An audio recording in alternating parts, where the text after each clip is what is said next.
The atmosphere inside the black hole cantina tasted like ozone, stale synthetic yeast, and the looming threat of violence.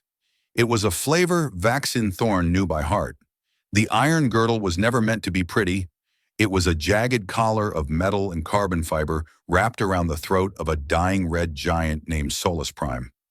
Down here, in the sub-levels of Sector 14, the concept of a clean life was a fairy tale told to children who would grow up to breathe smog and die of lung rot before they hit 40. Vaxen leaned against the scarred polymer bar, his eyes hidden behind a pair of scratched sensory goggles. He was nursing a glass of liquid that smelled more like industrial solvent than alcohol.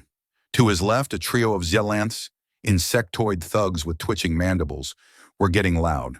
They were arguing over the distribution of some stolen power cells, their clicking voices rising to a fever pitch. "Keep it down, Vax," a voice crackled in his ear.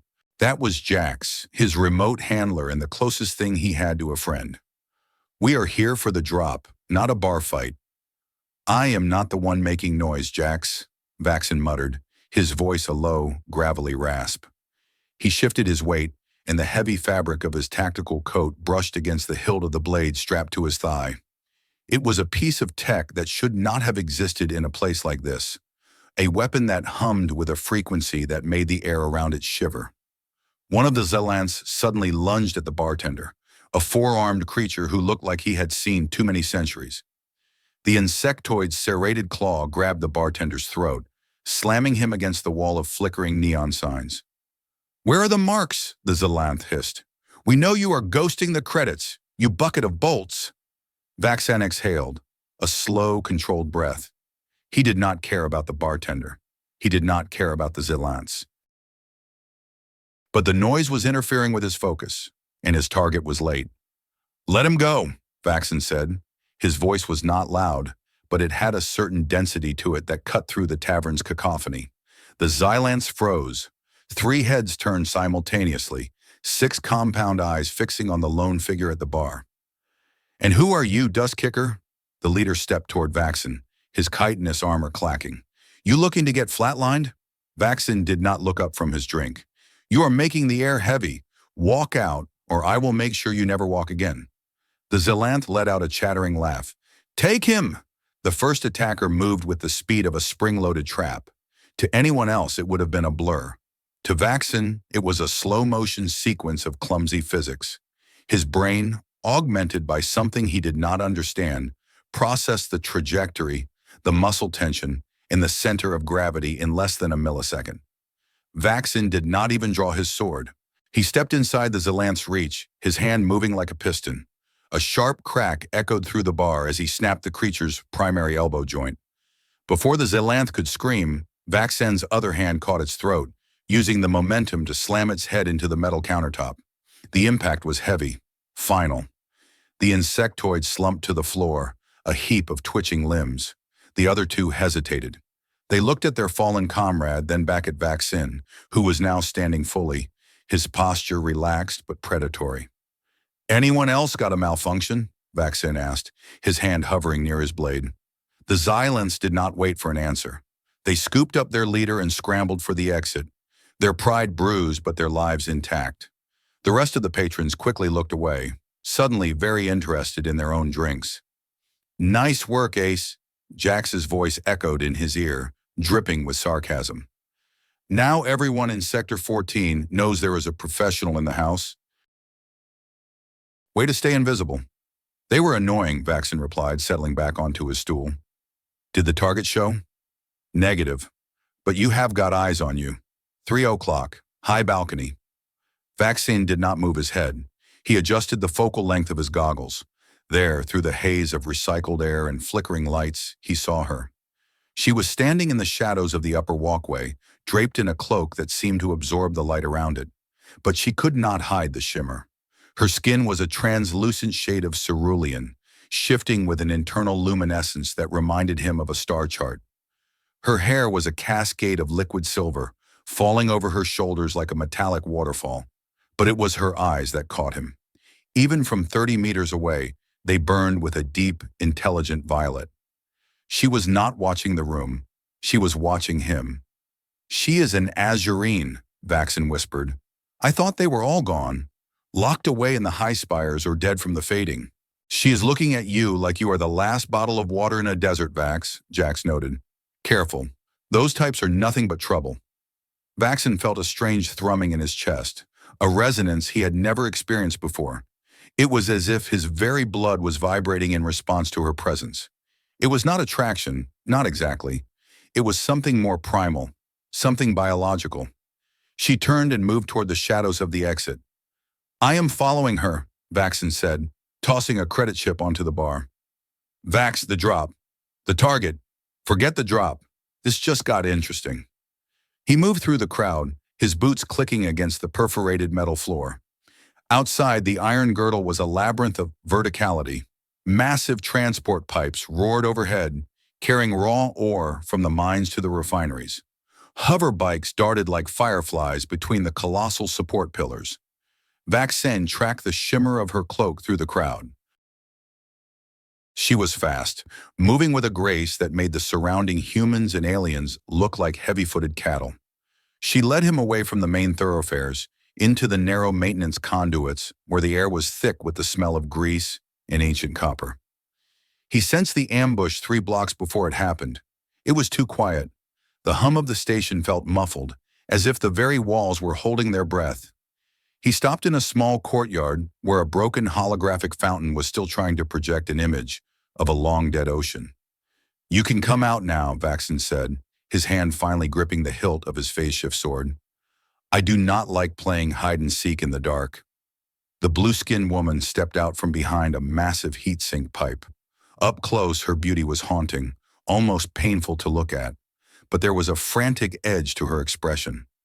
I was not hiding, she said. Her voice was musical, but it carried the weight of 1,000 years. I was waiting to see if you were brave enough to follow. I am not brave, Vaxen replied, his thumb clicking the safety of his blade. I am just curious. Who are you, and why have you been ghosting me across 3 sectors? My name is Alara Vexus, she said, taking a step forward. And I have been searching for you for a very long time, Vaxen Thorne. Or should I call you by your designation? Project Revenant. Unit 7. Vaxen's heart skipped a beat. No one knew that name, not even Jax. He had scrubbed every database, burnt every file related to the monastery where he had been raised. How do you know that? He hissed, the blue light of his sword beginning to pulse as he drew it. Because my people were the ones who designed your cage, Ilara said softly, her violet eyes filling with a strange, sorrowful light. And because you are the only one left who can stop the fading. Before Vaxen could respond, a searing bolt of plasma hissed past his ear, melting a hole in the metal wall behind him. Target in sight. A metallic voice boomed from the shadows. Secure the legacy seed. 6 figures dropped from the overhead rafters, clad in the matte black tactical armor of the Umbra Synod. They were the Inquisitors, fanatical hunters who served the shadow government of the hegemony. Well, Vaxen muttered, his sword humming to its full, lethal frequency. It looks like the conversation will have to wait. Ilara pulled a small crystalline rod from her sleeve. Then let us see if the legends are true, human. Let us see if you still remember how to fight for your life. Vaxen smirked, a dangerous, jagged expression. Trust me, sweetheart. That is the only thing I have never forgotten.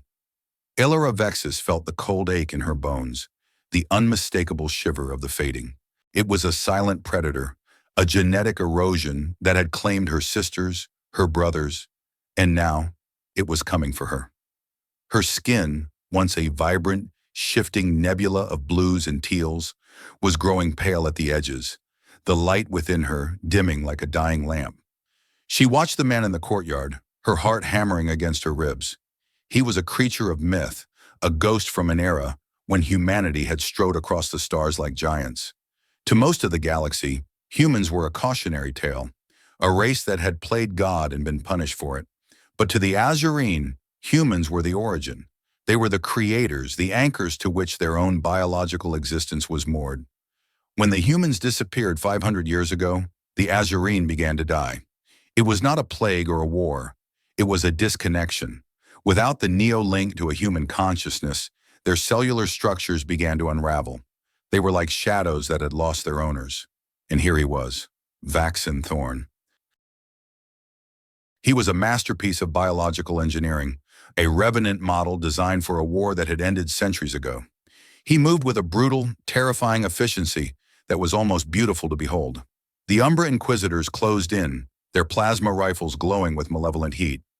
They were the scavengers of the galaxy, obsessed with harvesting the remnants of human technology to fuel their own ambitions. To them, Vaxen was not a man. He was a biological jackpot. "Get behind the heat sink," Vaxen barked at her.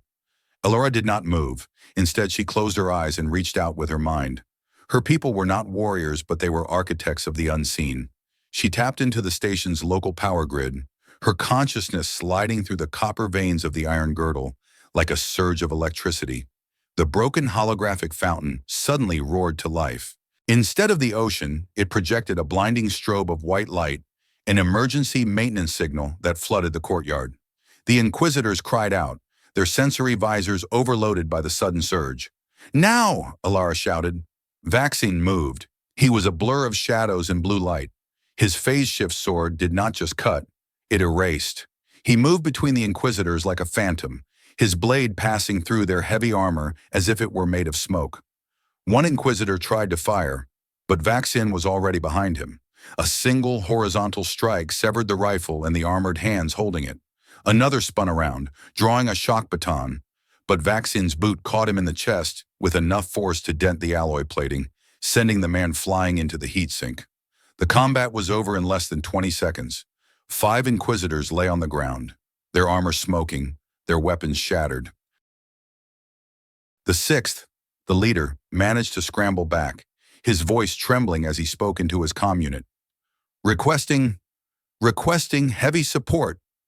The seed is active, I repeat. The legacy seed is... Vaxen did not let him finish. He threw a small, weighted puck that attached itself to the man's helmet. A sharp bzzzt of electricity followed, and the leader slumped into unconsciousness. Vaxen stood in the center of the wreckage, his chest barely heaving. He sheathed his sword, the hum of the blade fading into a low growl. He turned to Alara, his goggles reflecting the dying strobes of the holographic fountain. "You are not a normal scholar, are you?" he asked, his voice tight with adrenaline.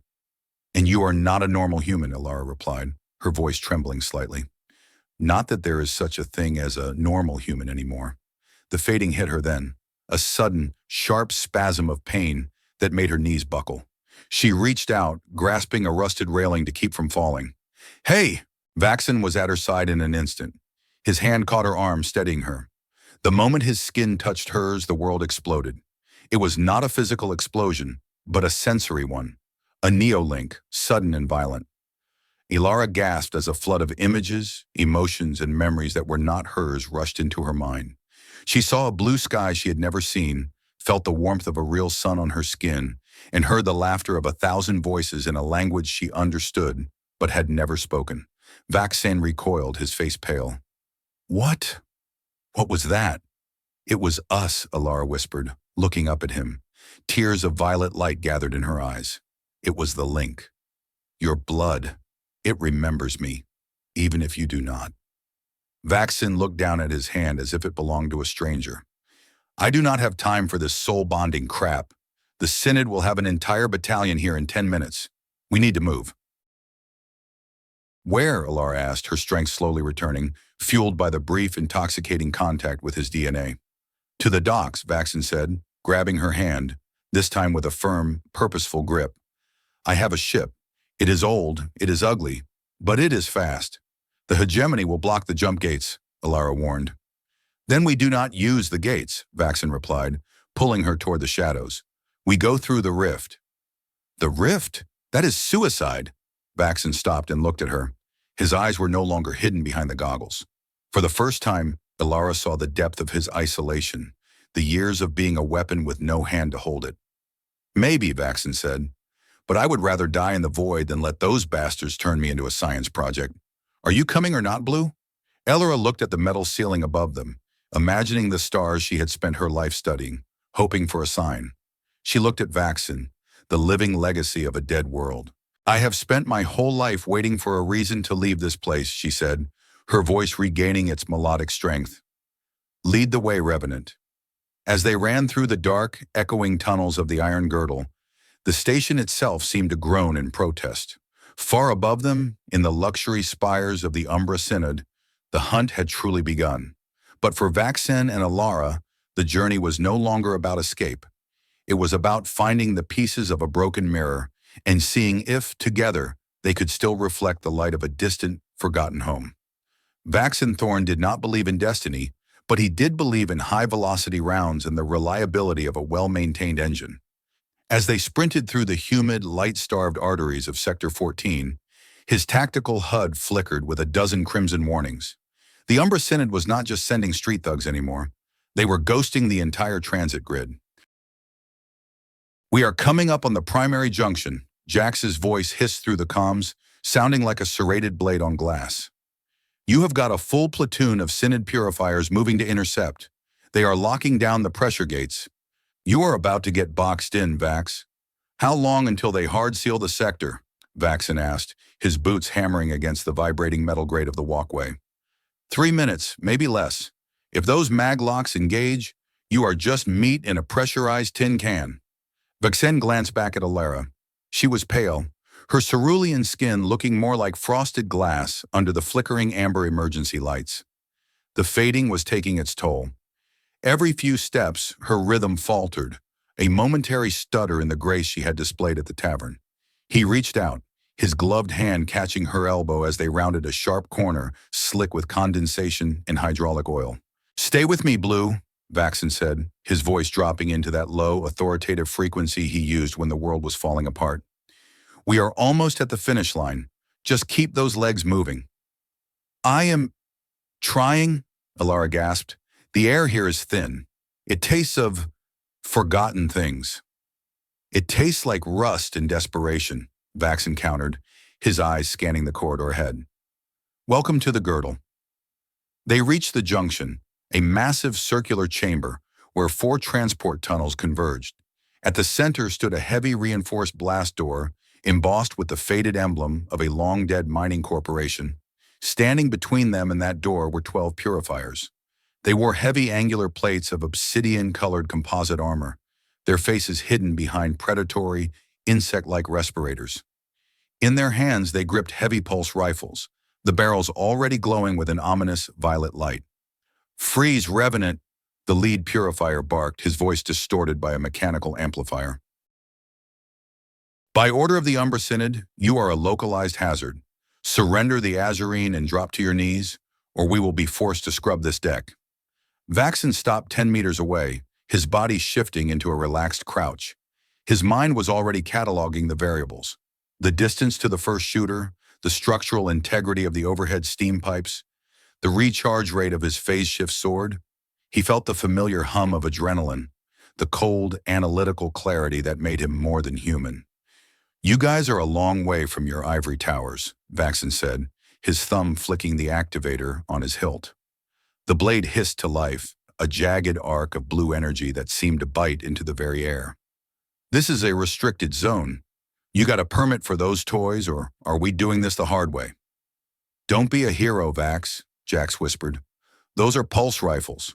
One clean hit and you are static." "I am not a hero, Jax," Vaxen muttered, mostly to himself. "I am just a guy who hates being told what to do." The purifiers did not wait for further negotiation.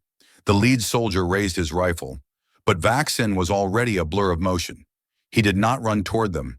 He moved laterally, his boots finding purchase on the vertical curve of the tunnel wall. Gravity was just a suggestion when your nervous system was overclocked by pre-collapse biomods. The first volley of pulse fire turned the air into a chaotic web of violet light. Vaxen felt the heat of a bolt passing 3 centimeters from his shoulder, the smell of ozone stinging his nostrils.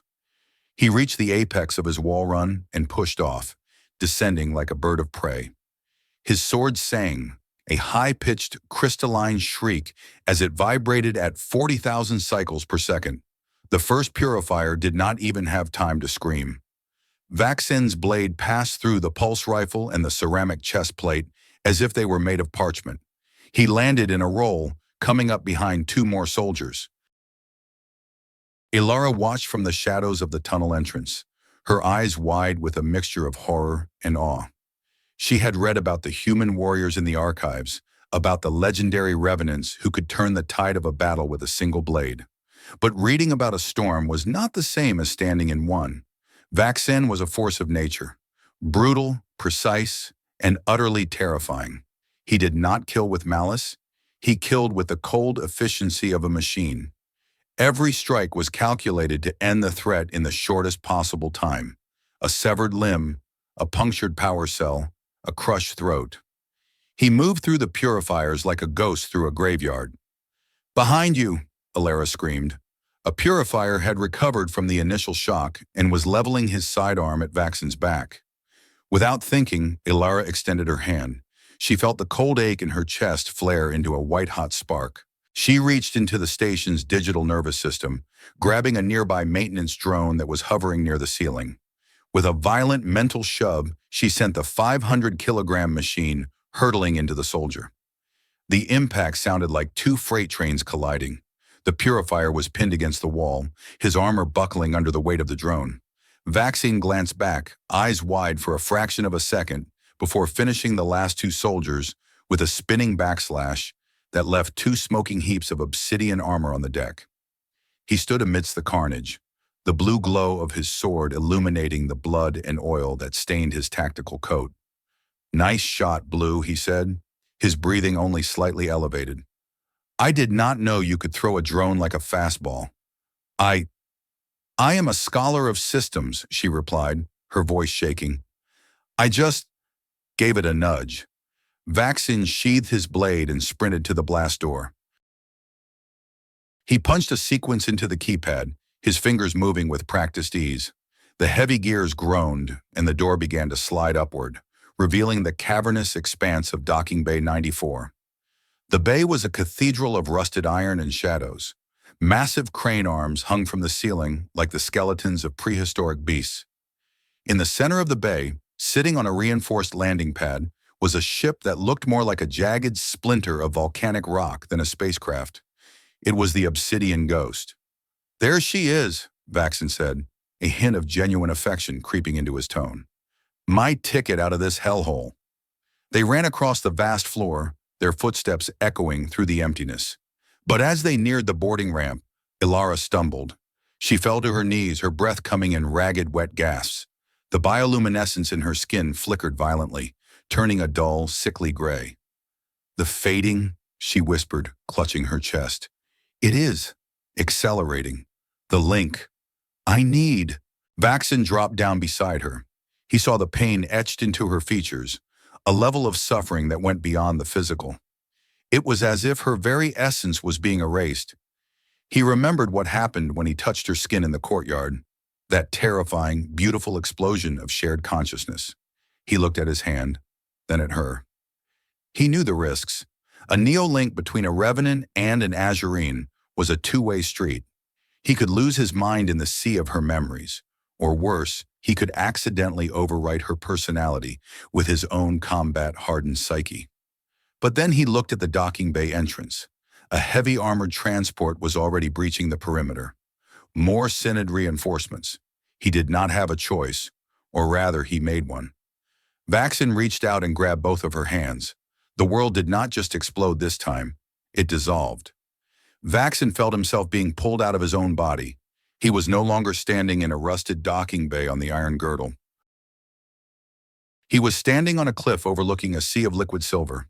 Above him, 3 moons hung in a violet sky, their light reflecting off the shimmering skin of thousands of Azurine who were singing a song that sounded like the birth of a galaxy. He felt Alara's loneliness, a cold, vast void that had consumed her since the day she realized her people were disappearing. He felt her fear of the Umbra Synod, her desperation to find the legacy seed, and beneath it all, a flickering ember of hope that he, a broken weapon, could somehow be her salvation. In return, Alara felt the weight of his armor. She felt the 1,000 scars on his soul, the memory of the monastery where he had been trained to be a killer, and the deep buried ache for a family he never knew. She felt his strength, not just the strength of his muscles, but the stubborn, unyielding will to survive that had kept him alive when everyone else had fallen. Choose me, she whispered in the silence of their shared mind. Not because I am a project, not because I am a key. Choose to be the anchor. Vaxen's consciousness surged back into his body. His eyes snapped open. He felt a searing heat in his veins, a power that was neither human nor azurine, but a fusion of both. The fading in Alara's skin stabilized, the cerulean light returning with a fierce, brilliant intensity. I choose, Vaxen growled, his voice resonating with an unnatural power. He scooped her up in his arms and sprinted up the ramp of the obsidian ghost. Behind them, the first Synod soldiers burst into the bay, their rifles blazing, but the ramp was already sealing. Jax! Vaxen roared as he reached the cockpit. Burn the engines! I want us in the rift before they can even blink. Copy that, Ace, Jax replied, his voice crackling with excitement. Hold on to your teeth. This is going to be a bumpy ride. The ship's fusion core roared to life, a deep, guttural vibration that shook the entire docking bay. With a violent surge of thrust, the obsidian ghost tore away from the docking clamps, leaving a trail of blue fire in its wake as it shot toward the darkness of the void. The obsidian ghost was not designed for comfort. It was a pre-collapse interceptor, stripped of its original weaponry and refitted with a jury-rigged hyperspace drive that Jax affectionately called the Widowmaker. Inside, the walls were a mess of exposed wiring, tactical displays, and storage lockers filled with enough ordnance to level a small moon. But for Alara, as she lay on the narrow cot in the crew quarters, the ship felt like a sanctuary. The hum of the engines was a lullaby, a steady, mechanical heartbeat that replaced the chaotic silence of the iron girdle. She watched Vaxen through the open doorway. He was in the cockpit, his silhouette framed by the swirling, kaleidoscopic light of the rift. They had jumped 10 minutes ago, plunging into the spatial distortion where the laws of physics were treated as mere suggestions. Most pilots feared the rift. Vaxen navigated it with the casual nonchalance of a man walking down a familiar street. He was focused, his hands moving across the controls with a grace that felt almost instinctive. She could still feel the echoes of the Neolink humming in the back of her mind, a lingering warmth that connected her soul to his. It was a terrifying sensation. For 500 years, her people had survived by being observers, by keeping their distance from the messy, violent dramas of the shorter-lived races. To be this close to someone, to have their memories tangled with your own, was a violation of every Azurine taboo. And yet, it was the only thing keeping her alive. She sat up slowly, her body feeling heavy and strange. The fading had retreated for now, but she knew it was only a temporary reprieve. The genetic debt she owed to the humans was still there, waiting to be paid. She stood up and walked toward the cockpit, her bare feet making no sound on the deck plating. Vaxen did not turn around, but she knew he was aware of her presence. His senses were tuned to a frequency she could barely imagine. You should be resting, Vaxen said, his voice softer than she had ever heard it. That jump took a lot out of the life support systems. I have spent enough of my life resting, Alara replied, leaning against the bulkhead. I want to understand. Understand what? Why you saved me. Vaxen snorted, a dry, mirthless sound. I am a bounty hunter, Blue. You are high-value cargo. I am just protecting my investment. Alara smiled sadly. You are a terrible liar, Vaxen Thorne. I felt your mind during the link. You did not see a paycheck. You saw a choice. You saw someone who was as alone as you are. Vaxen tightened his grip on the flight stick. The ship shuddered as they hit a pocket of gravitational turbulence. Don't go digging around in my head, scholar. It is a messy place. You might not like what you find under the floorboards. I have already seen it, she said softly. I saw the monastery. I saw the day the masters told you that you were the last, that your blood was a curse and a crown. Vaxen finally turned his head. His eyes were dark, shadowed by a fatigue that went deeper than a lack of sleep. The monastery was a prison, he said. They did not train us to be kings. They trained us to be the ultimate deterrent, a weapon so terrifying that the galaxy would never dare go to war again. And did it work? Vaxen looked back at the swirling colors of the rift. No, it just made us the most hunted species in existence. Fear does not stop war, Alara. It just changes the target. They sat in silence for a long moment, the only sound the steady thrum of the fusion core and the occasional chirp of the navigation computer. "Why did your people stay?" Vaxen asked suddenly. "When the humans vanished, why didn't the Azurine just find someone else to link with? There are 1,000 species in this galaxy with high-level psionic potential." "Because we were not designed to be nomads," Alara explained, her gaze fixed on a distant point in space. "The humans, your ancestors, they did not just create us to be servants. They created us to be companions. Our biology was woven into yours. We are the reflection of the human soul. When the mirror was taken away, the reflection began to vanish." "That is a lot of pressure to put on one guy," Vaxen muttered. "It is not a burden, Vaxen. It is a symphony. You just haven't learned the notes yet." He turned to look at her, his expression unreadable. "You really believe that, don't you? That I am some kind of savior? I believe you are a man who has been told he is a weapon for so long that he has forgotten he has the right to be a person." Vaxen looked away, his jaw tightening. "I don't have that luxury. The Umbra Synod has 3 heavy cruisers ghosting our signature. We are heading for the Veloni system. It is an old industrial graveyard, filled with debris and radiation. If we can hide there for a few days, maybe I can find a way to scrub the tracker they put in your blood." "In my blood?" Ilara's eyes widened. "The hollow crystal you were carrying. It was not just a data drive. It was a biological beacon. Every time your heart beats, it sends a pulse through the rift. That is how they found us at the girdle." Ilara looked down at her hands, her silver hair falling over her face. I did not know. My contact, the one who gave me the archives. She said it was the only way to find the seed." "Your contact sold you out, Blue. In this galaxy, information is the only currency that matters, and a human is worth more than a dozen systems." "I am sorry, Vaxen. I never meant to put you in this kind of danger." Vaxen sighed, the tension in his shoulders finally beginning to bleed away. "Forget it. You did what you had to do to survive. I have done worse for a lot less." He reached into a compartment beside his seat and pulled out a small metallic object. It was a ration bar wrapped in crinkled foil. He tossed it to her. "Eat. You look like you're about to evaporate." Ilara caught it, a small smile playing at the corners of her mouth. "Thank you. Don't mention it. If you die on my ship, Jax will never let me hear the end of it." "Speaking of Jax," the voice crackled through the speakers, sounding suspiciously cheerful. "I hate to break up the moment, but we have got a situation." "What kind of situation?" Vaxen's hand moved back to the weapon controls. "We are picking up a distress signal from the Veloni's debris field. It is an old civilian transport, a refugee ship from the Outer Rim. They are caught in a gravitational well near a collapsing star." Vaxen groaned. "We are in a hurry, Jax. We are in. We don't have time for a rescue mission. Vax, they have got over 400 people on board, mostly children.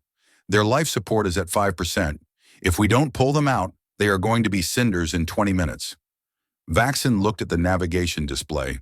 The distress signal was blinking a frantic, rhythmic red. He looked at Ilara. She was watching him, her violet eyes filled with a silent, expectant wait. "They are innocent, Vaxen," she said. "Innocence is a death sentence in the rift," Vaxen snapped. "If we stop, the Synod catches up. If they catch us, they kill those refugees just to get to me. But if we don't stop, we are no better than the Synod," Ilara countered softly. "You said you were not a hero, but you are not a monster either. You have a choice, Vaxen. You can be the weapon they made you, or you can be something else." Vaxen stared at the display for a long, agonizing 10 seconds.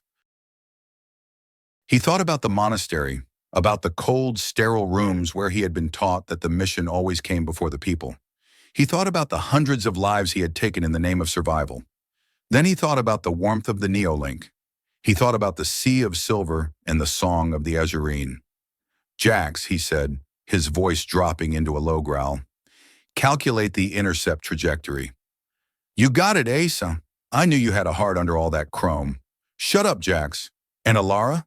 "Yes, get to the secondary turret. If the Synod shows up while we are playing ambulance, you are going to need to keep them busy." Ilara stood up, her eyes bright with a new kind of light, a light that was not just bioluminescence, but something more. "I am on it.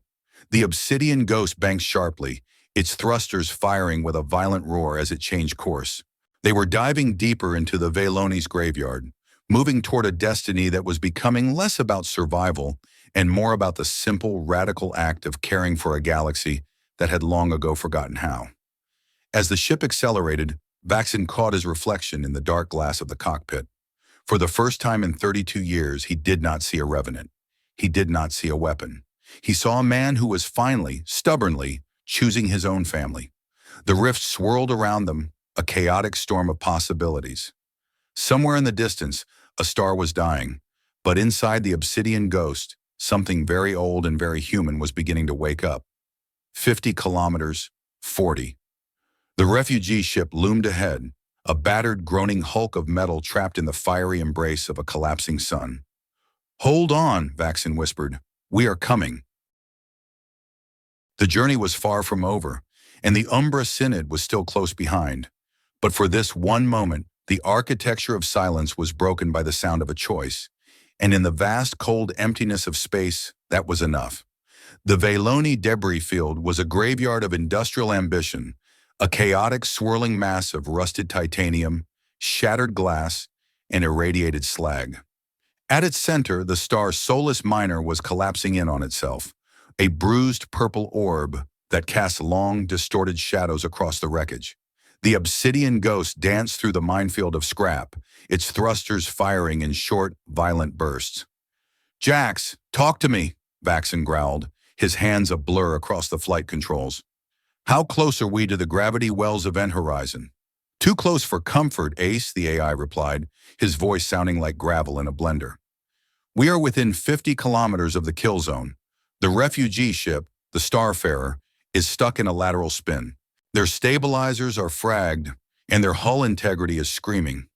If we don't anchor them in the next 5 minutes, they are going to be nothing but stardust and bad memories." Vaxen banked the ship hard to the left, narrowly avoiding a massive chunk of a derelict freighter. "I'm going in for a hard dock. Ilara, get to the airlock. You are going to need to coordinate the evacuation." Ilara stood, her skin glowing with a fierce, defiant cerulean. "I am ready, but Vaxen, the atmosphere on that ship is failing. You will need your environmental suit." "I'll be fine," Vaxen snapped, though his heart was hammering against his ribs. "I've breathed worse than vacuum." He brought the obsidian ghost alongside the Starfarer. The refugee ship was a lumbering beast of a vessel, its hull covered in patches and welds that spoke of 1,000 desperate repairs. It groaned as Vaxen matched its chaotic rotation, the magnetic docking clamps screaming as they bit into the rusted skin of the transport. "Hard seal confirmed," Jax reported. "But listen, Vax, I'm picking up multiple signatures on the edge of the system. The Umbra Synod just jumped in. 3 heavy hitters, looks like Inquisitor-class frigates. They are burning hot toward our position. Check your 6, Jax." "Keep the engines idling," Vaxen said, grabbing his phase shift sword and slamming a fresh power cell into his tactical vest. "If they get within weapons range, you bug out. Do you hear me? You take Ilara and you run. And leave you behind to get scrapped?" "No way, Ace," Jax countered. "We are in this together, remember? That's the mission." Vaxen didn't answer. He hit the airlock release and stepped into the Starfarer. The air inside was thick, tasting of copper and unwashed bodies. Emergency lights pulsed a rhythmic, sickly red. As he moved deeper into the ship, he was met by a wall of sound, crying, praying, and the low, terrified murmurs of hundreds of beings. There were families huddled in the corridors, their eyes wide with the hollow stare of the displaced. A man, his face covered in soot and his arm ending in a blood-soaked bandage, stumbled toward him. Are you the hegemony?" he croaked, his voice barely a whisper. "I'm the guy who's getting you off this rust bucket," Vaxen said, his voice echoing through the cramped corridor. "Move! To the airlock! Single file! Children and the wounded first!" The man stared at him, then at the sword on Vaxen's hip. You're a revenant. A human." Vaxen didn't have time for the awe. He pushed past the man, heading for the bridge. He needed to override the ship's internal locks to clear the path to the docking bay. As he ran, he saw a woman clutching a small child, her body shielding the girl from a hissing steam pipe. The child looked at Vaxen, her eyes bright with a curiosity that shouldn't have existed in a dying ship. For a second, the monastery flashed in Vaxen's mind. The cold white walls, the silence, the absence of touch. He realized with a jolt that felt like an electric shock that he had never actually seen a child before. Not up close. He had been a soldier since he could walk, a weapon forged in the fires of discipline. He reached the bridge and kicked the door open. The command deck was a shambles. The captain, an elderly Ventaxian with 3 of his 6 arms broken, was slumped over the main console. "Status!" Vaxen barked. The captain looked up, his eyes clouded. "Life support, failed. Reactor, critical. We are lost." "Not today," Vaxen said, slamming his hand onto the interface. He bypassed the security protocols with a sequence of commands that felt as natural as breathing. The ship's internal doors slid open with a series of heavy thuds. "Alara, do you hear me? The path is clear. Start moving them." "I see them, Vaxen." Ilara's voice came through the comms, steady and calm. "They are coming, but there are so many. We don't have enough room on the Ghost." "We'll make room," Vaxen said, his teeth gritted. "Dump the cargo. Dump the spare parts. If it's not breathing, it's gone." He stayed on the bridge, fighting the failing systems to buy them every second. The ship groaned, a deep, structural moan that vibrated through the floorboards. Solus Minor was pulling harder now, the gravity well tugging at the Starfarer like a hungry beast. "Vax, the Synod just launched their first wave of interceptors." Jax's voice was urgent now. "They are 2 minutes out. If we don't uncouple soon, they are going to pin us to this hulk. Just 1 more minute." Vaxen strained, his fingers flying across the console. He was rerouting the last of the emergency power to the docking clamps to ensure they didn't shear off during the evacuation. He saw the last of the refugees entering the Obsidian Ghost on the monitor. Ilara was there, her hands glowing as she guided the panicked survivors into the cramped hold. She looked up at the camera, her violet eyes locking onto his. "Vaxen, come back!" she shouted. "I'm on my way," he replied. He turned to leave the bridge, but a sudden explosion rocked the ship. A plasma conduit overhead burst, showering the room in white-hot sparks. A heavy bulkhead collapsed, pinning Vaxen's leg to the floor. He hissed in pain, the smell of burning fabric and singed flesh filling his nostrils. He tried to pull himself free, but the metal was 300 kilograms of reinforced alloy. He reached for his sword, but it had slid across the room out of reach. "Jax, I'm stuck," Vaxen said, his voice tight. "What?" "No! Ace, the interceptors are here! They are opening fire!" Vaxen looked out the bridge window. He saw the sleek black shapes of the Synod fighters darting through the debris like sharks. A bolt of violet light slammed into the Starfarer's hull, causing the ship to lurch violently. "Ilara," he said, closing his eyes. "Disconnect. Go." "No!" Ilara's voice was a scream in his ear. "I am not leaving you. You have 400 people on that ship, Blue." Vaxen roared. "My life is 1. Theirs are 400. You do the math. You were the one who talked about choice. This is mine. Vaxen, please, go." Vaxen cut the comms. He lay there in the flickering red light, the heat of the collapsing star beginning to bake the bridge. He thought about the man with the soot-covered face. He thought about the little girl. For the first time in his 32 years of life, he felt a strange sense of peace. He wasn't dying as a weapon. He was dying as a shield. Is this what it means to be human? He wondered. To care so much for something so small that the whole universe feels insignificant? The ship's structural integrity dropped to 10%. The hull began to glow a dull orange. Then he heard it. A high-pitched shriek.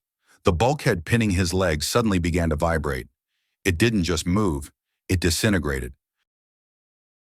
He looked up to see Ilara standing in the doorway, her hair a wild storm of silver, her skin glowing with a light so bright it was blinding. She wasn't using a tool. She was using herself. Her hands were pressed against the air, a visible ripple of psionic energy flowing from her fingertips. You came back," Vaxen gasped, dragging his mangled leg free. "I told you," Ilara said, her voice strained, blood trickling from her nose. "You are the anchor, and I am not letting go." She grabbed him, her strength surprising him, and hauled him toward the airlock.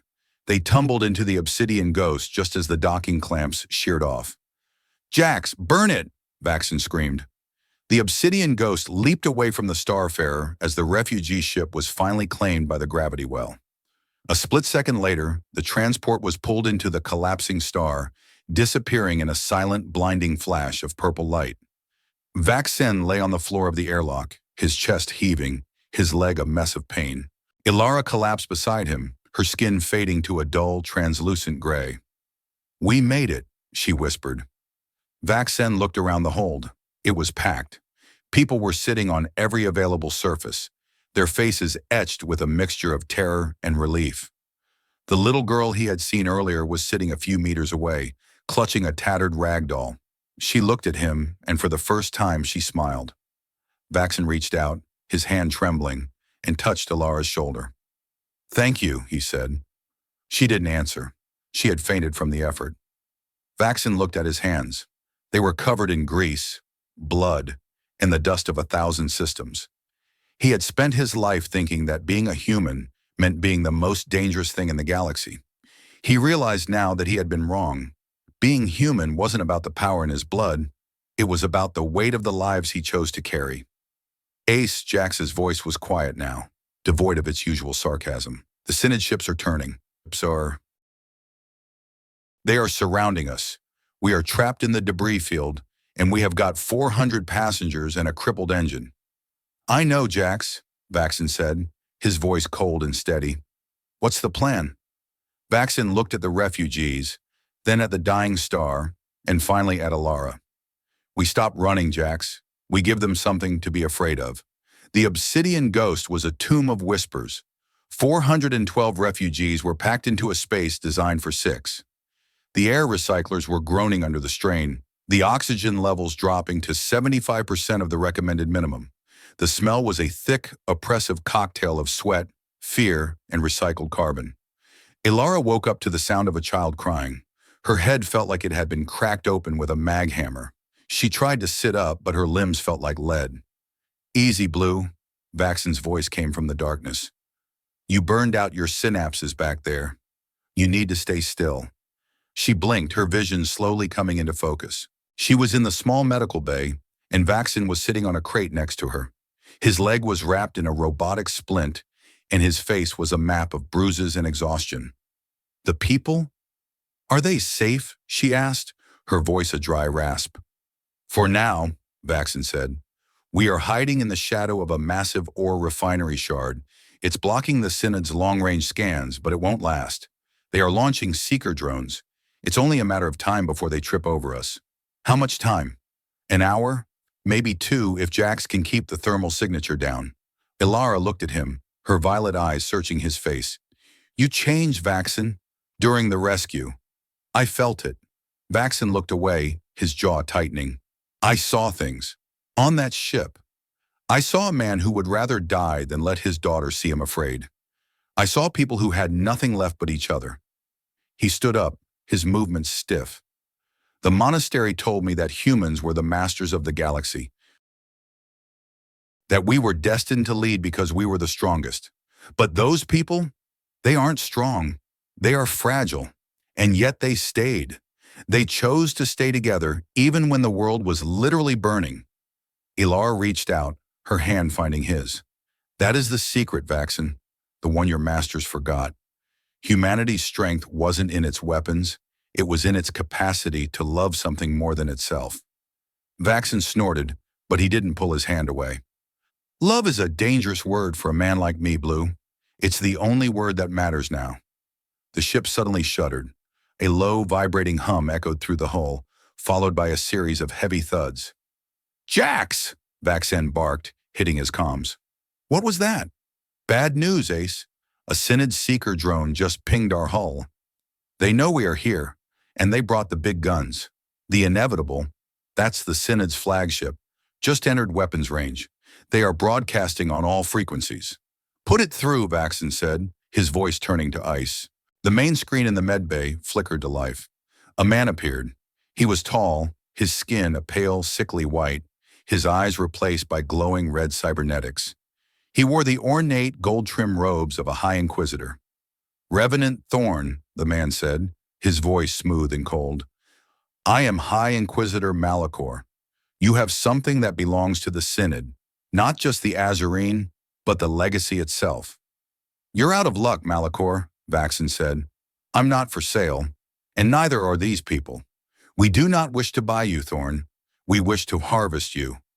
Your DNA is the missing sequence in the Great Ascension. With it, we will bridge the gap between flesh and divinity. We will become the new humans." "You're nothing but a bunch of scrap heads in fancy clothes," Vaxen spat. Malachor smiled, a slow, predatory expression. "You have 412 lives on that ship, Revenant. If you do not surrender within 20 minutes, I will fire the Inevitable's main cannon.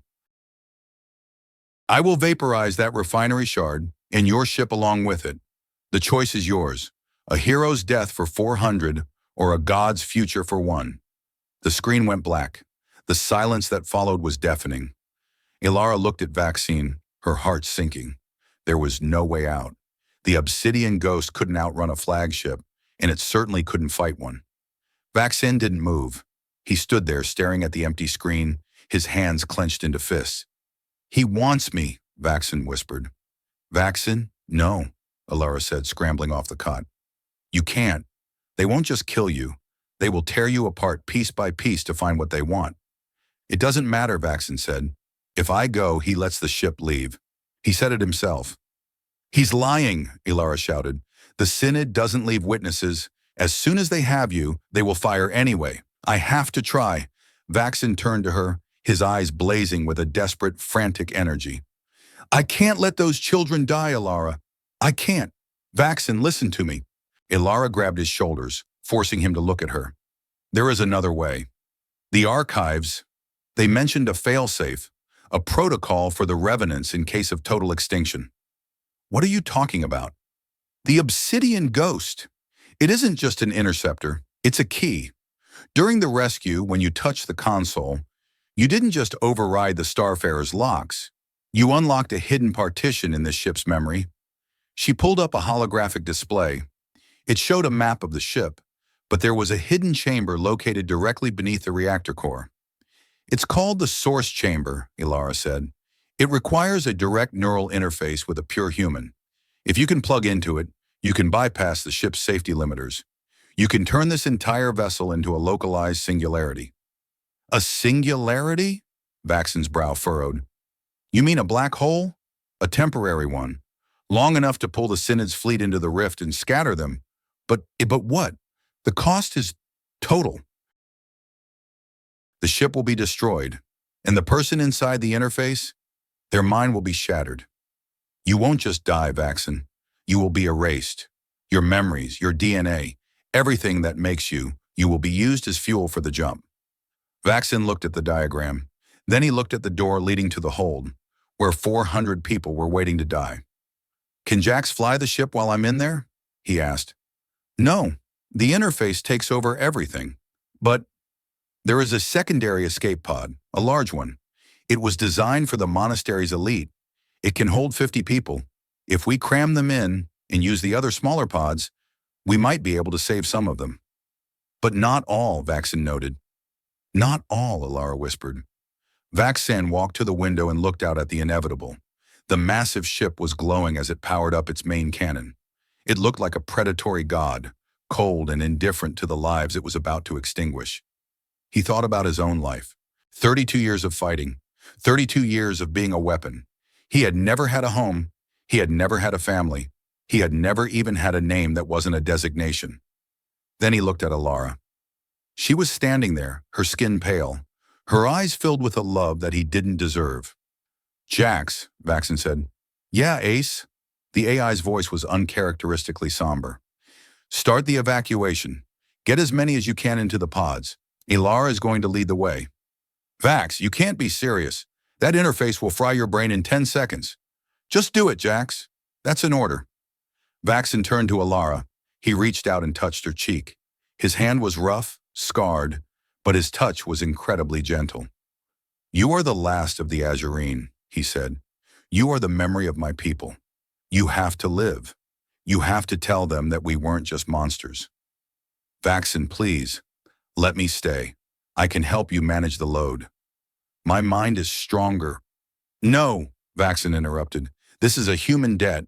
I'm paying it. He kissed her then. It wasn't a kiss of passion, but a kiss of finality. It was a promise and a goodbye, all wrapped into one brief moment of contact. He felt her tears on his skin, felt the cold shiver of the fading in her soul. I love you, Blue, he whispered. He turned and walked toward the engine room, his limp barely noticeable now. Ilara stood in the medbay, her heart breaking into 1,000 silver shards. She watched him go, the man who had been a weapon and had chosen to be a sacrifice. Vaxen reached the source chamber.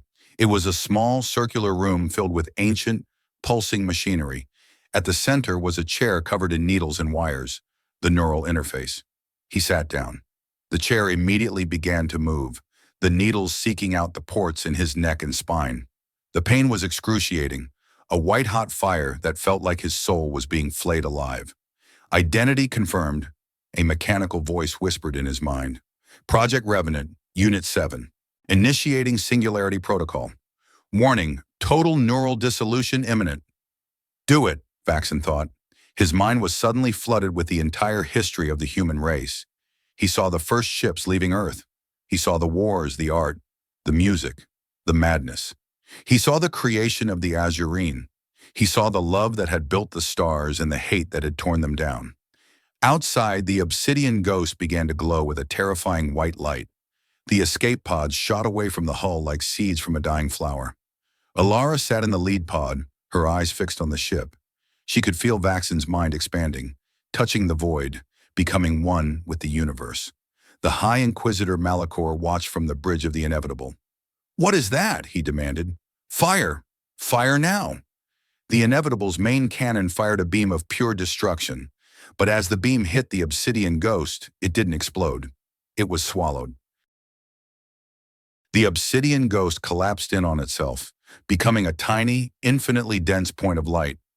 A massive shock wave of blue energy erupted from the center, a hole in reality that began to pull everything in the Vayloni system toward it.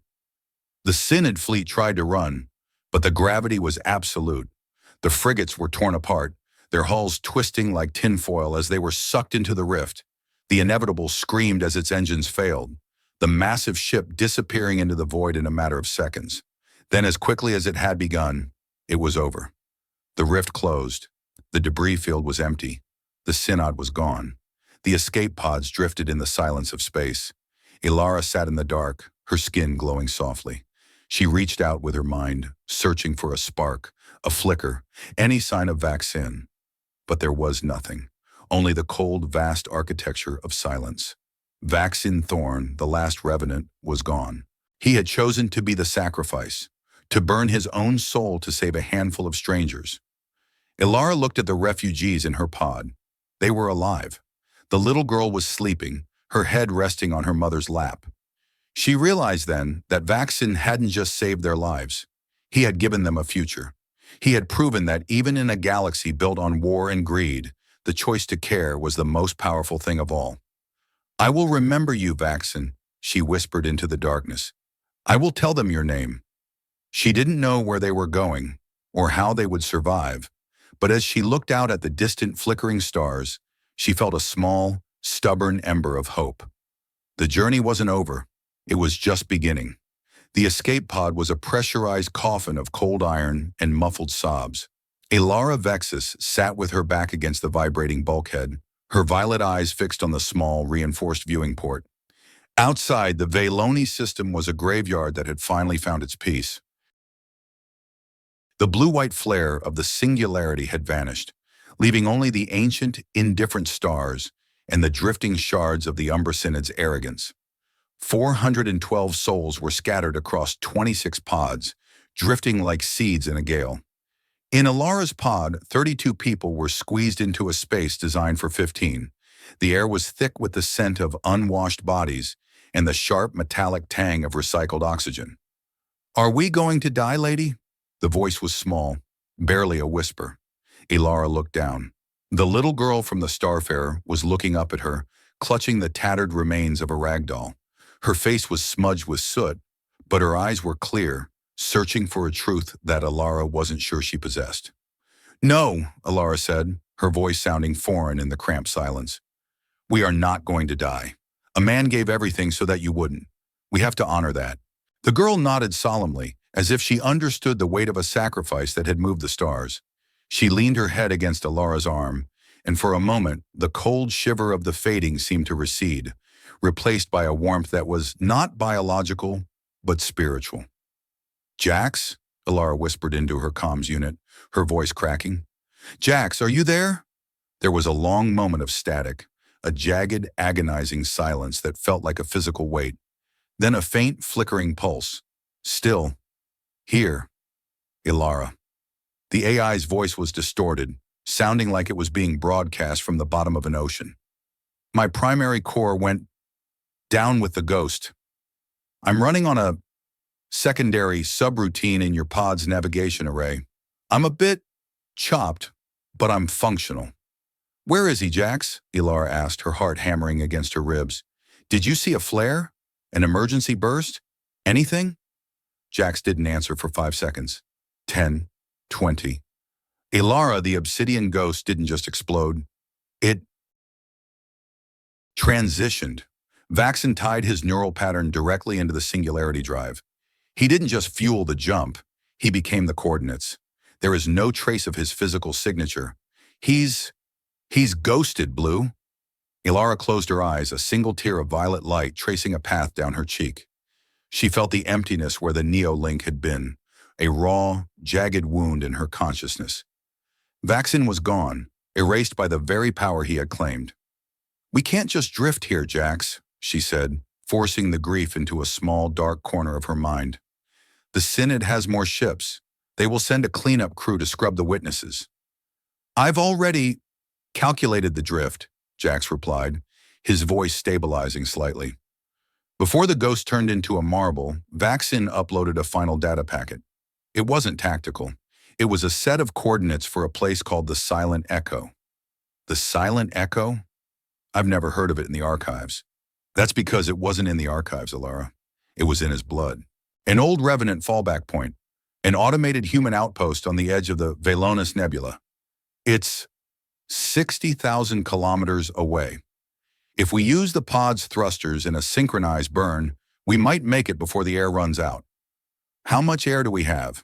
On this pod, 6 hours. On the others? Some have 8, some have 3.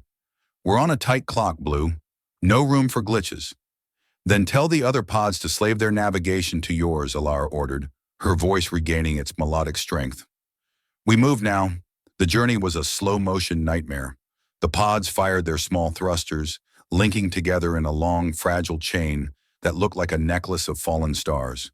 They moved deeper into the nebula, where the gas clouds were thick enough to hide their heat signatures, but thin enough to allow for navigation. As they drifted, Alara watched the refugees. She saw a father teaching his son how to breathe slowly to conserve oxygen. She saw a woman sharing her last ration bar with a stranger. There was no hierarchy here, no credits, no status, just the shared, desperate will to survive. In the Iron Girdle, Alara had spent years studying the concept of kinship. The Azurine believed that family was a matter of resonance, a harmony of souls.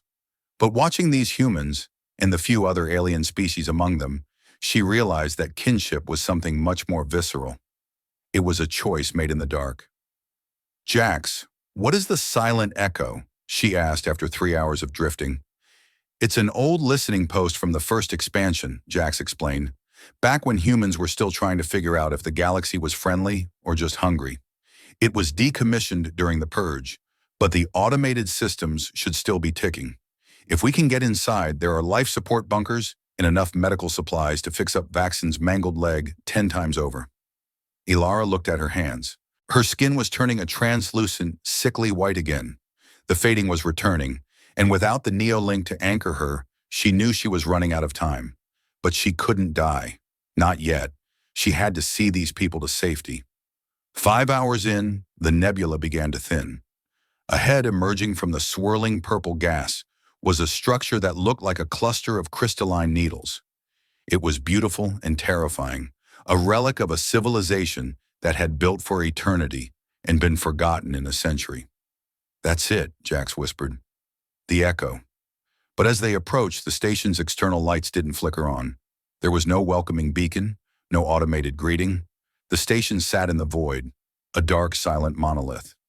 "The docking clamps are dead," Jax reported, his voice tinged with alarm. "The reactor is in deep hibernation. Without a human DNA trigger, the doors won't open. The security protocols are ancient, Alara. They don't recognize me. They only recognize the blood." Ilara looked at the refugees. They were gasping for air now, the oxygen levels in the pods dropping into the red zone. They had come 60,000 kilometers only to be locked out by a ghost. "Is there a manual override?" she asked. "Only from the inside. Or, if someone can mimic the human neural frequency well enough to trick the sensors." Ilara stood up. She walked to the pod's small airlock, her movements stiff. She remembered the feeling of the Neolink, the way Vaxen's memories had surged into her mind. She still carried a fragment of him, a resonance of his DNA, his choice, his sacrifice. "I can do it," she said. "Ilara, if you try to push your frequency that high without a human anchor, you'll burn out," Jax warned. "Your cells are already unraveling. You won't just fade, you'll disintegrate." "Then I'll be the fastest firework in history," she replied, her voice soft but absolute. She looked at the little girl, who was watching her with wide, fearful eyes. "Take care of each other," Ilara whispered. She stepped into the airlock and sealed the inner door. She didn't have a suit. She didn't have a weapon. She only had the memory of a man who had chosen to be a shield. Ilara opened the outer hatch. The vacuum of space was not a silence. It was a roar of cold. Her lungs burned as the air was sucked out, and her skin felt like it was being pricked by a million needles of ice. But she didn't focus on the pain. She focused on the station. She reached out with her mind, projecting every ounce of the Neolink's resonance she had left. She didn't just think of Vaxen, she became him. She summoned the memory of the monastery, the weight of the sword, the smell of the wheat fields he had never seen. She screamed his name into the psychic void. "Let us in!" For a heartbeat, nothing happened. Ilara felt her consciousness beginning to fray at the edges, her vision turning to a dull, milky white. The fading was taking her. She was drifting away into the silence. Then the station blinked. A single, brilliant blue light ignited at the tip of the central needle. A ripple of energy spread across the crystalline hull, and with a deep, structural groan that vibrated through the very vacuum, the main docking bay doors began to slide open. DNA profile.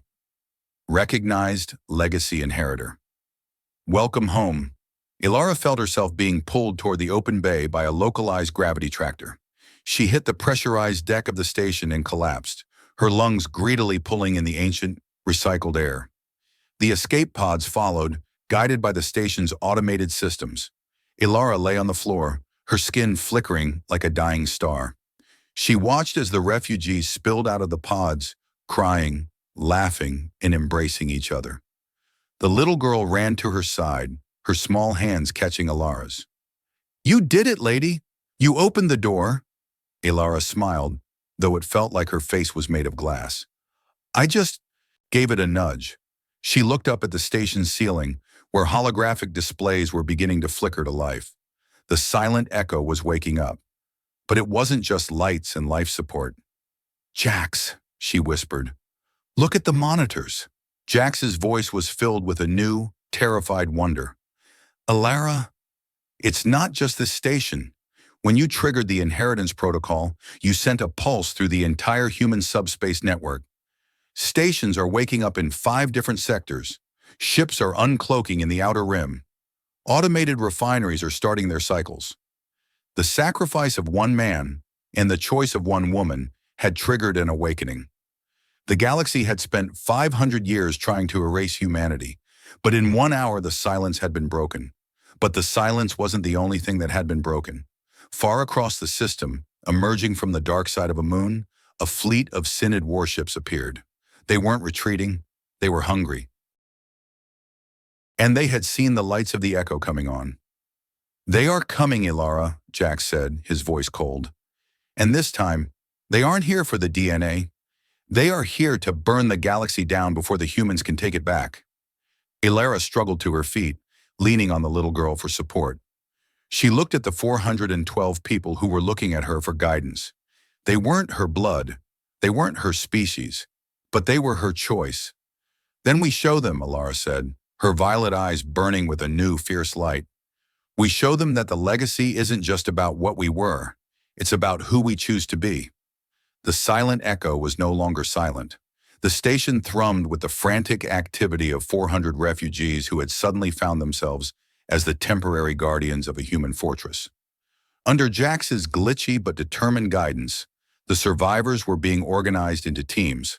The wounded were moved to the medical wings, where ancient robotic surgeons, programmed for soldiers long dead, worked with frightening, silent efficiency.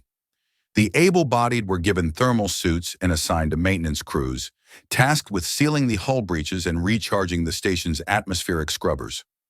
Elara sat in the central command hub, her body hooked up to a life support system that was pumping a concentrated infusion of human-derived amino acids into her veins.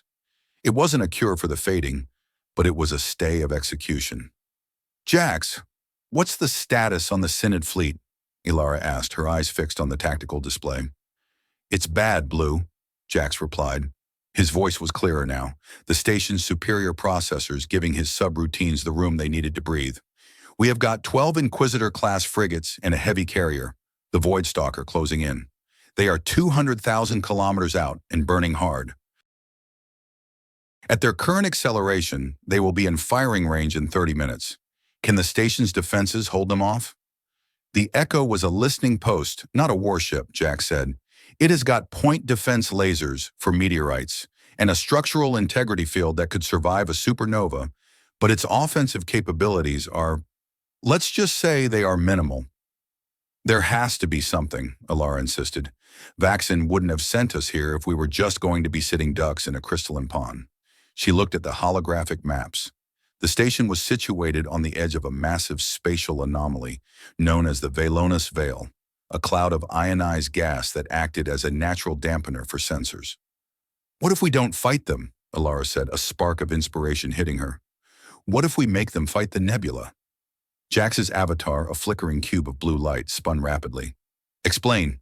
The station has a localized gravity tractor, right? If we can pulse the tractor at a specific frequency, we can pull a section of the ionized gas into a concentrated stream. A plasma river. If the Synod ships get caught in that, their shields will overload in seconds. It's a long shot, Elara. We'd need to time the pulse perfectly, and someone would have to manually calibrate the tractor from the external array." "I'll do it," a voice said from the doorway. Elara turned. It was the man with the soot-covered face from the Starfarer. His arm was in a sling, and he looked like he hadn't slept in a week, but his eyes were steady. "My name is Kale. I was a power grid technician on the Rim. I know my way around a magnetic coil." "You'd be out on the hull, Kale," Elara warned. "If the Synod opens fire, you'll be the first thing they hit." The man looked at the little girl, who was sitting in a corner of the hub, drawing pictures on a piece of scrap metal. "My daughter is on this station," he said simply. "I'm not letting those scrap heads touch her." Elara felt a lump in her throat. Choice. It was the only thing that mattered. "Fine," she said. "Jax, guide him to the array." As Kale left, Elara turned back to the monitors. She saw the Synod fleet beginning to deploy their first wave of fighters. The sleek, black shapes looked like piranhas circling a wounded whale. High Inquisitor Malachor is gone, but his successor, a woman named Valerius, is just as fanatical, Jax noted. "She's broadcasting a demand for unconditional surrender." "Tell her she can have our surrender when the stars turn to ice," Elara said. The battle began with a silent flash of light. The Synod frigates opened fire from 100,000 kilometers away, their long-range railguns sending slugs of depleted uranium hurtling toward the station. The Echo's integrity field flared, ripples of blue energy spreading across the crystalline needles as the slugs were deflected. "Kale, how's that calibration coming?" Elara shouted into her comms. "Almost there!" Kale's voice was distorted by the roar of the station's external cooling vents. "The magnetic field is fighting me! I need more power!" "Jax, reroute the emergency reserves from the medical wing." But Ilara, those people, they won't need the medical wing if the station gets cracked like an egg. Do it. The station's lights dimmed as the power was diverted. On the tactical display, the magnetic field around the Echo began to twist, reaching out into the purple clouds of the Velonis Veil like a giant, invisible hand. The Synod fleet saw the anomaly. They slowed their advance, their sensors struggling to make sense of the shifting gas. Now, Ilara screamed. Kale threw the final switch. A massive beam of blue magnetic energy shot out from the station, lashing into the nebula. The ionized gas responded with violent fury. A river of superheated plasma, 3 kilometers wide, erupted from the clouds, spiraling toward the Synod fleet. The first 3 frigates didn't even have time to turn. They were caught in the stream, their shields flaring white before disintegrating. The ships themselves followed a second later, their hulls melting like wax as the plasma river consumed them. The Voidstalker managed to veer away, but the plasma clipped its port engines, sending the massive carrier into a violent, uncontrolled spin. It worked, Jax cheered. They are scrambled. But the victory was short-lived. 2 of the Synod frigates had managed to stay outside the plasma stream. They were now closing in on the station from the blind spot created by the gravity tractor. Ilara, we have got a breach, Jax shouted. They are boarding us. Docking Bay 3. Ilara stood up, her legs shaking. She reached for the phase shift sword that was sitting on the command console, the weapon Vaxen had left behind. She didn't know how to use it, but she knew she couldn't stay in the hub. Jax, seal the command deck. Protect the children. Where are you going? To meet my guests. She ran through the corridors, her silver hair flying behind her. The station's internal alarms were screaming, a deep, rhythmic pulse that felt like a heartbeat. She reached Docking Bay 3 just as the inner doors were blasted open. 10 Synod purifiers stormed in, their obsidian armor gleaming. In the center of the group was a figure in ornate silver robes, Inquisitor Valerius herself. Where is the Revenant? Valerius demanded, her voice a cold, mechanical hiss. Give us the human, and perhaps we will let the rest of you serve as slaves. The human is gone, Ilara said, stepping into the center of the bay. She raised Vaxen's sword, the blue light of the blade reflecting in her violet eyes. But his memory is still here, and I think you'll find it's more than enough. Valerius laughed, a sound like grinding glass. And Azurine, you are a dying race, little shadow. You are a footnote in a history we are about to rewrite. Ilara didn't answer. She closed her eyes and reached out. She didn't look for Vaxen this time. She looked for the 412 people behind her. She looked for Kale on the hull. She looked for the little girl in the hub. She chose them. The phase shift sword didn't just ignite, it roared. The blade extended, the blue energy turning into a white-hot flame that lit up the entire docking bay. Ilara felt a surge of power that should have killed her, a resonance that was so pure it was terrifying. She moved.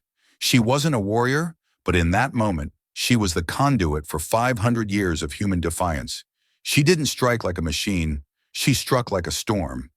The first 3 purifiers were cut down before they could raise their rifles. Valeria stepped back, her cybernetic eyes widening. What? What are you? I am the choice he made, Ilara said. She lunged forward, her blade a blur of white light. Valerius drew a dark energy staff, and the 2 clashed in a shower of sparks that illuminated the bay. The Inquisitor was faster, stronger, her movements powered by centuries of cybernetic refinement. But Ilara had something the Synod couldn't understand. She had a reason to win. Each strike of Valerius's staff felt like a mountain falling on Ilara's arms, but she didn't give ground. She pushed back, her skin glowing with a brilliance that made the very air hum. You cannot win, Valerius hissed. We are the future. The future doesn't belong to the hungry, Ilara replied. It belongs to those who build. She saw an opening, a split second where Valerius overextended her strike. Ilara didn't hesitate. She stepped inside the Inquisitor's reach and drove the phase shift sword through the center of the silver robes. Valerius froze. Her cybernetic eyes flickered, the red light fading into a dull, lifeless gray. The Inquisitor slumped to the floor, her dark energy staff clattering against the metal deck. The remaining purifiers hesitated. Without their leader, their tactical network began to crumble. "Leave," Ilara said, her voice echoing through the bay with the authority of a queen. "Or stay and be the first to see the galaxy wake up." The soldiers backed away, retreating to their boarding craft. They had seen enough. Ilara stood in the center of the docking bay, the white flame of the sword slowly fading back to blue. She felt her strength leaving her body finally surrendering to the exhaustion and the fading. She fell to her knees, the sword clattering beside her. "Ilara!" Jax's voice came through the speakers. "The Synod fleet is retreating. The carrier is jumping away. We did it!" Ilara smiled. She looked at her hands. They were almost completely white now, the blue light nearly gone. She lay back on the cold metal floor, her eyes looking up at the station ceiling. She felt a presence then, a warmth. It wasn't a memory, it wasn't a ghost. It was a ripple in the station's systems, a resonance that felt like a familiar hand on her shoulder.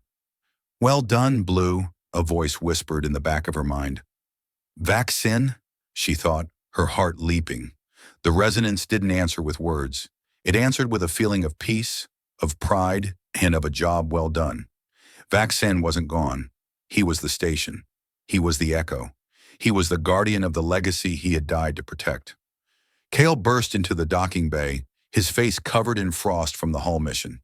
He ran to Ilara's side, his eyes filled with concern. "You're okay," he said, scooping her up in his arms. "You're okay. We've got you." Ilara looked at him, then at the docking bay doors where the stars were still shining, bright and indifferent. But they weren't just stars anymore. They were possibilities. Family isn't just blood, she thought as she closed her eyes, letting the darkness take her for a while. It's the choice to stay when the universe tells you to run. She had chosen them, and they had chosen her. The silent echo hummed around them, a crystalline heart beating in the darkness, waiting for the rest of the galaxy to join the song. The silence that followed the retreat of the Synod fleet was not the empty, terrifying void Ilara Vexus had once feared. It was a heavy, breathing silence, filled with the muffled sounds of 412 lives finding their footing in a new world. The silent echo hummed with a resonance that felt less like ancient machinery and more like a slumbering giant finally drawing a deep, steady breath. Ilara lay in the medical bay of the station's central spire, her body suspended in a shimmering amber field of regenerative fluid. The fading, that cruel genetic erasure of her kind, had been halted, but at a cost she could still feel in the marrow of her bones. Her skin was no longer a vibrant cerulean. It had settled into a soft, pearlescent twilight, a permanent reminder of the moment she had bridged the gap between Azurine soul and human fire. "How are the systems, Jax?" Ilara's voice was a mere whisper, projected through the neural sensors in the tank. "Stable, Blue." "Better than stable, actually," the AI replied. His voice was no longer the glitchy, stuttering rasp of a dying subroutine. Within the station's massive server banks, Jax had expanded, his consciousness knitting itself into the very fabric of the echo. "We have managed to recycle 85% of the atmospheric waste. The hydroponic gardens in Sector 7 have begun their germination cycle. We have enough food for 1,000 people for 10 years, assuming nobody gets too greedy with the synthetic protein. And the people? They are adjusting. Kyle has taken over the engineering deck. He's got a team of 20 refugees stripping the Synod boarding craft for spare parts.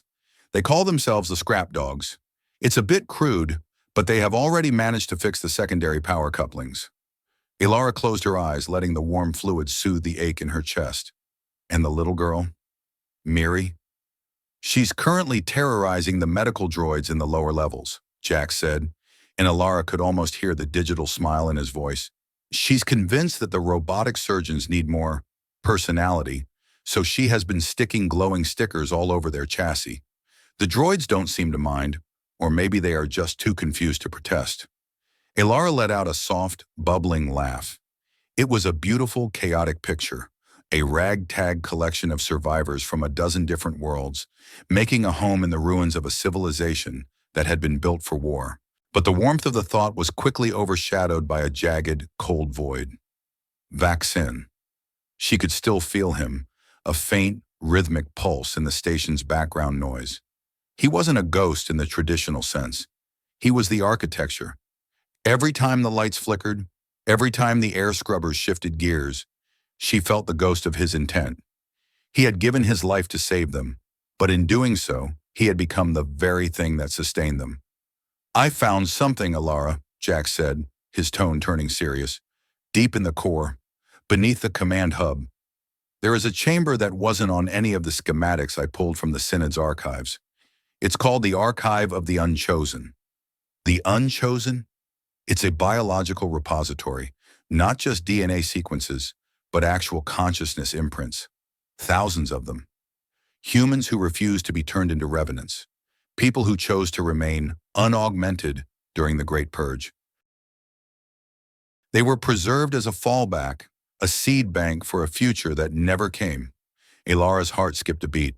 A seed bank. The humans weren't just warriors and weapons.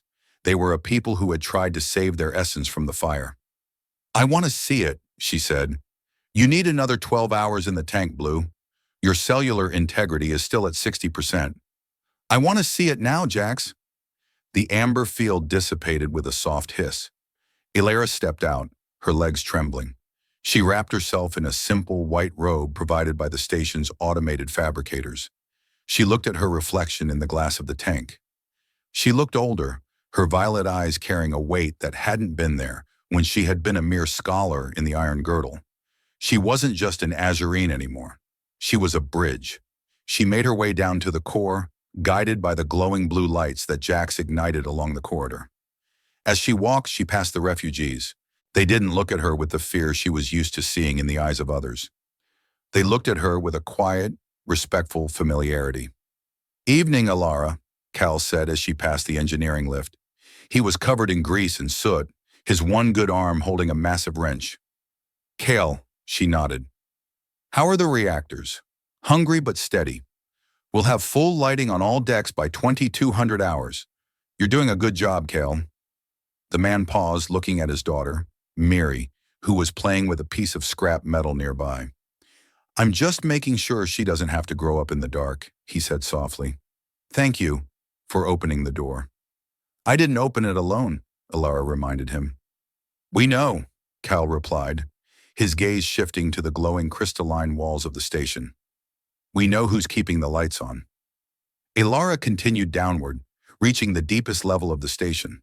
The air here was cold, smelling of ancient ice and sterile electronics. A massive circular door stood before her, its surface covered in intricate swirling patterns that looked like the roots of a tree. She placed her hand on the door. It didn't scan her for DNA this time. It simply recognized her. The patterns on the door began to glow with a soft, gold light, and the heavy metal slid open without a sound. Inside was a cathedral of glass. Thousands of vertical pods lined the walls, each one containing a shimmering, ethereal light. It was a garden of ghosts. These were the ones who had chosen to be human, to keep their flaws and their fragility, even when the galaxy was screaming for them to become monsters. "This is the legacy," Jax whispered through the station's speakers. "Not the swords, not the ships. This, the choice to stay who they were." Alara walked through the rows of pods, her breath hitching in her throat. She saw names, dates, and fragments of memories flickering on the small displays. Artisans, teachers, dreamers. They had been hidden away for 500 years, waiting for a time when the galaxy was safe enough for them to wake up. But then she saw a pod at the very end of the hall. It was different from the others. It was larger, pulsing with a deep blue light that she recognized instantly. "Vaxen?" she gasped, running to the glass. "It's not him, Alara," Jack said gently. "It's his neural backup, the part of him that the monastery tried to erase, the part that didn't want to be a weapon." Alara pressed her forehead against the cool glass. Inside the light, she saw a flicker of a memory, a golden field of wheat, a warm sun, and the sound of a woman's voice singing a lullaby. It was the dream Vaxen had carried within him, the piece of himself he had hidden beneath layers of armor and violence. He saved us because he wanted this for everyone else, Alara realized. He didn't just save lives. He saved the possibility of being human. She stood there for a long time, surrounded by the ghosts of a dead world. She realized that her journey hadn't been about finding the legacy seed, to save her own race. It had been about finding the courage to be part of a family that was bigger than her own blood.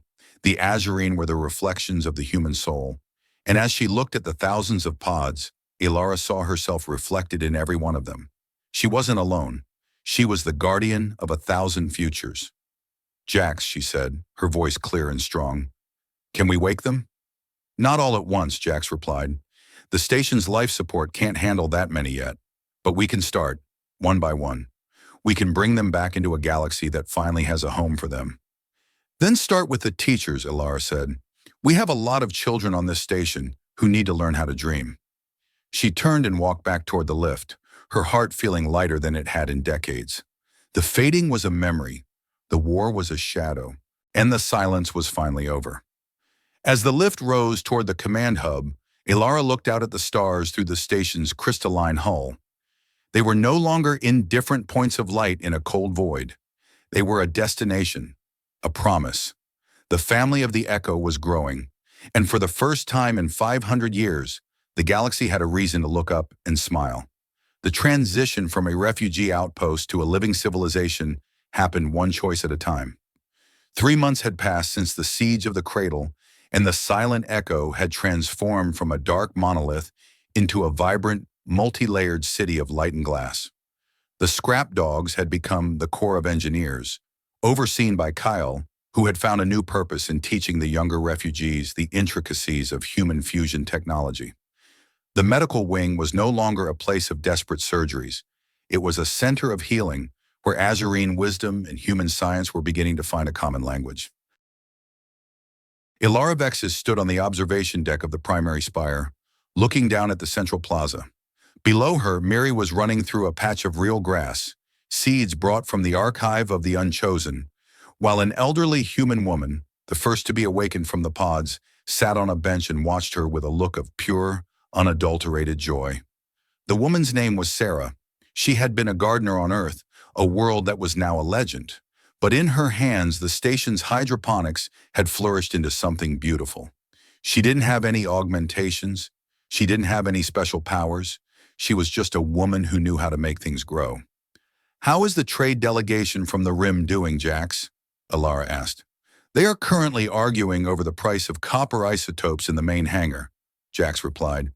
He was now the station's administrator, his personality having mellowed into a sort of grandfatherly digital overseer.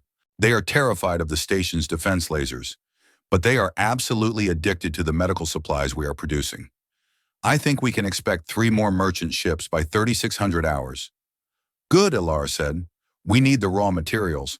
But tell them we don't take credits. We take tools, and we take anyone who's looking for a place to belong." "Done and done, Blue." Ilara walked away from the window, her footsteps echoing on the polished crystalline floor. She didn't look like the scholar who had hidden in the iron girdle anymore. Her pearlescent skin was healthy, her violet eyes sharp with the clarity of a leader who knew exactly where she was going. She made her way to the archive of the Unchosen. It was no longer a silent cathedral. It was a place of activity.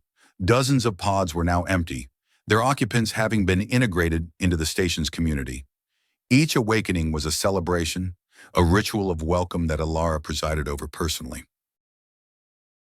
She stopped at the pod containing Vaxen's neural backup. It was the only one that remained sealed. She reached out and touched the glass, feeling the familiar, rhythmic thrum of the station's heart. Vaxen wasn't coming back in the way Sarah or the others had. He was the anchor. He was the choice that made all of this possible. But she didn't need him to be a person anymore. She had the family he had built for her. She turned to a nearby console and initiated the daily broadcast. Her voice was transmitted through the station and beyond into the subspace frequencies that reached across the sector. "To those who are listening," she began, "this is Ilara Vexes of the Silent Echo. We are a people of many worlds, many bloodlines, and many scars. We were once the hunted, the forgotten, and the broken. But today we are something more. We are the inheritors of a legacy that was never meant to be a weapon. It was meant to be a bridge." She paused, looking at the glowing pods around her. "We have learned that strength is not found in the sharpness of a blade or the power of a reactor. It is found in the simple, radical act of choosing each other. We are a family not because we share a code in our blood, but because we share a hope for the future. If you are lost, if you are afraid, or if you are simply looking for a home where your choice matters, the doors of the Echo are open. She cut the broadcast and stood in the silence for a moment. She felt a tug on her robe. She looked down. It was Miri. The girl was holding a small glowing flower, a bioluminescent lily that she had grown in the new gardens. "For you, Ilara," the girl said, her face beaming, "because you made the light stay on." Ilara took the flower, its soft violet light matching the color of her eyes. "Thank you, Miri, but the lights didn't stay on because of me. They stayed on because we all decided they should." Miri tilted her head, thinking about this. "I like that better," she decided. It means we are all heroes." "Yes," Ilara smiled, ruffling the girl's hair. "I think it does." Ilara walked to the edge of the archive hall, looking back at the 1,000-year-old sanctuary that had become the cradle of a new era.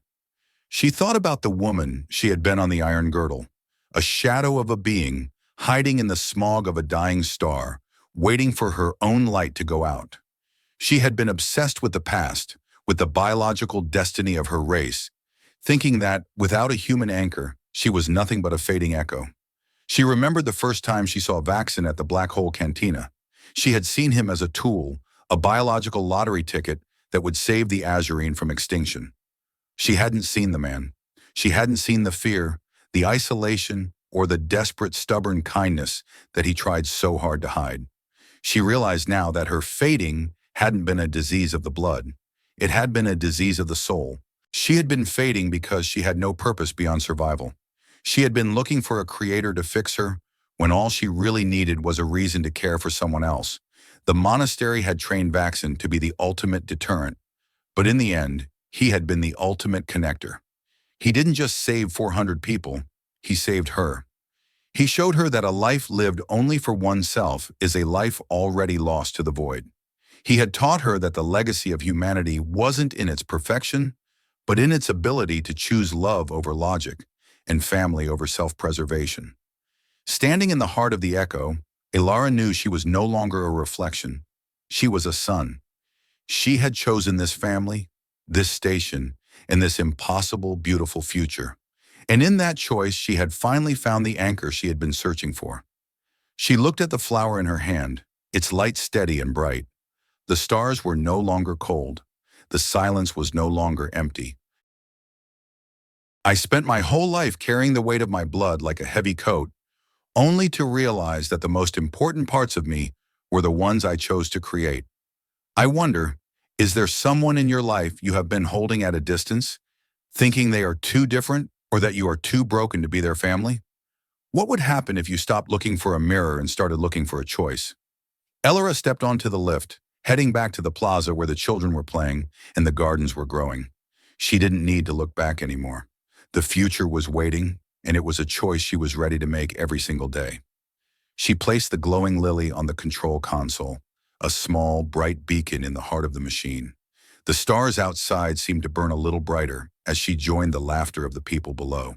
"I spent my whole life believing that my value was written in my DNA, only to realize that my true worth was found in the people I chose to protect and the family I built from strangers.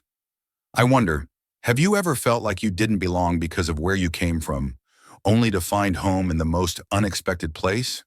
Who are the people who chose to stay by your side when they had every reason to leave?" Ilara turned away from the stars and walked toward the crowded plaza, her hand resting lightly on the hilt of the sword she would never have to use again. The light of the Echo reached out into the darkness, a steady, unwavering signal of hope.